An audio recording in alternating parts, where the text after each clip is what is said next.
రాష్ట్రంలో అన్ని పథకాలు ప్రజలకు అందేలా ప్రభుత్వం పనిచేస్తుందని మంత్రి సబితా ఇంద్రారెడ్డి అన్నారు.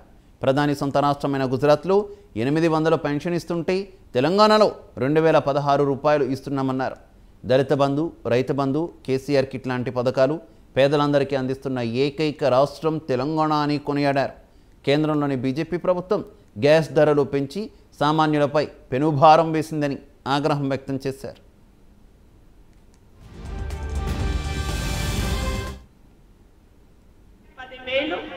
రైతు బంధు రూపేణ మన అకౌంట్లలో పడుతుంది. అయితే పొద్దునీడికి వస్తున్నప్పుడు ఊరికే లెక్క తీసిన మన మహేష్ కందుకూరులో వ్యవసాయం ఎక్కువ ఉంటుంది, అక్కడ మన పట్టణంలోనేమి ఉండదు కదా. మరి 2 మండలాలకి 9 ఏళ్ల నుండి ఎంతమందికి ఇచ్చినాం? 10,000 చొప్పున. అసలు ఎన్ని పట్లు రైతు బంధు రూపేణ రైతులకు నేరుగా అకౌంట్లలో వేసినాం. మధ్యలో ఎవ్వరు లేరమ్మా, ఎవ్వరు లేరు మధ్యలో.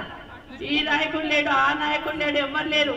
వర్షం చినుకులు పడుతున్నాయి. చినుకులు అంటే టింగ్ టింగ్, వర్షం పడుతుందంటే ఫోన్ టింగ్ టింగ్ మోగుతున్నది.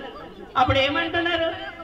మా తమ్ముళ్ళు మా పెద్దన్నలో అన్నం తింటుంటే ఫోన్ టింగ్ టింగ్ మోగింది అనుకో, ఏమైందయ్యా అని మా వదిన మళ్ళీ అడిగితే ఏం చెప్తున్నారు?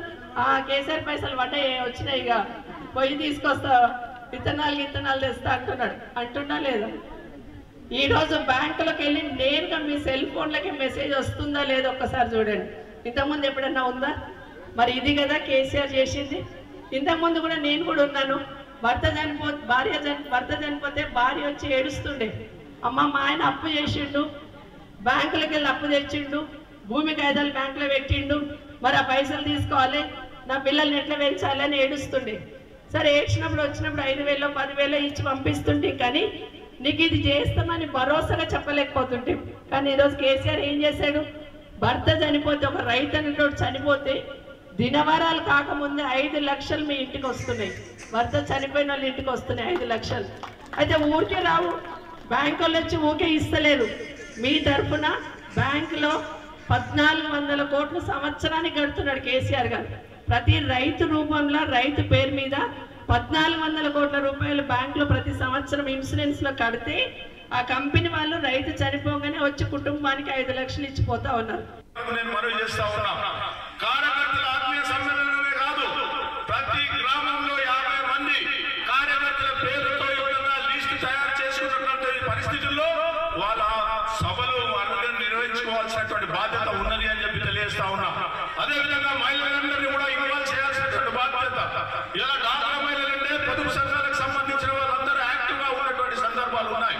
ఇలా ఈ ప్రభుత్వం ఎన్నో నిధులు ఇస్తున్నటువంటి మీకు ఇలా ఎన్నో కార్యక్రమాలు చేస్తా ఉన్నాయి. ఆనాడు ఉన్నటువంటి 2 లక్షల బ్యాంకులో పొదుపు సంఘాలకు ఇచ్చేది 5 లక్షలు ఇచ్చేది, 10 లక్షలు ఇచ్చేది, 15 లక్షలు ఇవ్వాలా. ఒక్కొక్క గ్రూప్ కు కూడా 20 లక్షల రూపాయలు ఇవ్వడం జరుగుతా ఉంది. నిన్న ఇలాంటి పెద్ద మీటింగ్ పెట్టుకోవడం జరిగింది మహిళలందరితో.